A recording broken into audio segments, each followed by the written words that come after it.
ఎంతోమంది విద్యార్థుల బలిదానాలు జరిగినాయి, మేధావుల పోరాటాలు జరిగినాయి, సకల జనుల సమ్మెలు జరిగినాయి. ఈ 60 సంవత్సరాల కళ నెరవేరి ఈ రాష్ట్రం తెలంగాణ రాష్ట్రం ఏర్పడింది. ఏర్పడగానే సరికాదు, ఈ తెలంగాణ ప్రభుత్వాన్ని కూడా మనం ఏర్పరచుకోవాల్సిన అవసరం ఉంది. ఇన్ని రోజులు జరిగినటువంటి నష్టాన్ని ఈనాడు తెలంగాణ ప్రభుత్వం లోపల ప్రతి ఒక్కరు కూడా భాగస్వామ్యం కావాలి. ఈ తెలంగాణ బంగారు తెలంగాణ చేసుకోవాలి. అన్ని వర్గాల వారు కూడా తెలంగాణలో మన భాగస్వాములమై ఈ ప్రభుత్వాన్ని ఏర్పరచుకుంటామని కూడా అందరూ ముందుకు వస్తూ ఉన్నారు. మేము ఈనాడు ప్రతి ఇంటికి వెళ్తూ ఉన్నాం. ప్రతి తెలంగాణ అభిమాని కూడా మీరు టీఆర్ఎస్ పార్టీ నుంచి వచ్చిండ్రమ్మా, మేము తప్పకుండా మీకు మేము సపోర్ట్ చేస్తాం, ఈ తెలంగాణ ప్రభుత్వంలో మేమందరం భాగస్వాములు అవుతాం అని చెప్పి ముందుకు వస్తూ ఉన్నారు.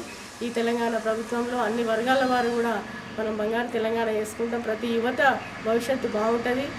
మనకు అన్ని వనరులు ఉన్నాయి ఈ తెలంగాణ రాష్ట్రం లోపల. ఇన్ని రోజులు మోసానికి మనం గురైనాం. ఈనాడు మనం గురి కావద్దు.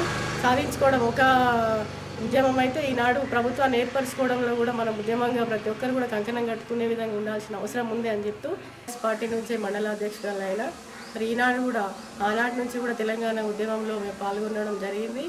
ఈనాడు టీఆర్ఎస్ అభ్యర్థిగా ఈనాడు అందరి ఇంటింటికి నేను వెళ్ళి ప్రచారం చేయడం జరుగుతుంది. తెలంగాణ ప్రాంతంలో మొట్టమొదటిగా కీసర మండలి నుంచే ఏ విధంగా అయితే కేసీఆర్ గారు తెలంగాణ రాష్ట్రాన్ని బంగారు తెలంగాణ చేస్తా అని చెప్పి అన్నారో, మరి నాకు అవకాశం ఇచ్చి ఈ జెడ్పీటీసీ అభ్యర్థిగా నన్ను గెలిపించినట్టయితే ఈ కీసర మండలాన్ని బంగారు తెలంగాణలో భాగంగా కీసర మండలాన్ని ఆదర్శంగా నేను తీర్చిదిద్దుతానని చెప్పి కూడా ఈ ప్రజలందరికీ కూడా నేను హామీ ఇస్తూ ఉన్నా.